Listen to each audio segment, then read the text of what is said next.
So good day everyone.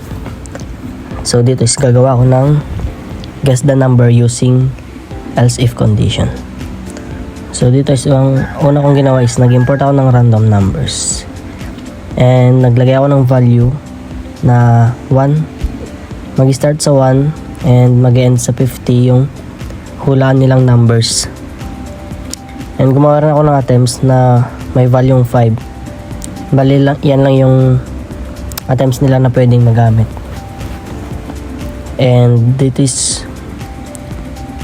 gumawa ko ng magpiprint na parang start welcome lang for users.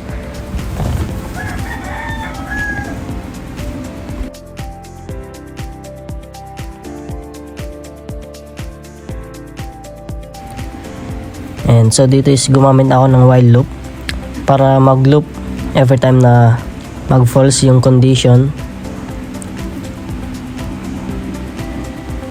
So dito is gumawa na ako ng input type na guess using int.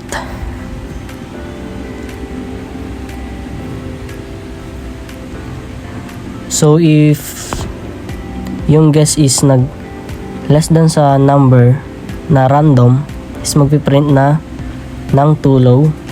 And kapag yung guess naman is nag greater than sa random number, is magpiprint ng too high. And kapag nahulaan nila yung random number, is magpiprint na yung congratulations. And doon magbe-break. Then gumawa ako ng attempts na -1 na kada yung guess nila number is mali, magma-1 sa attempts na nakakalagay.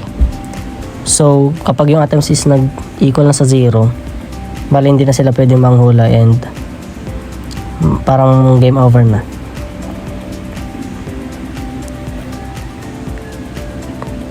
So yan yung output.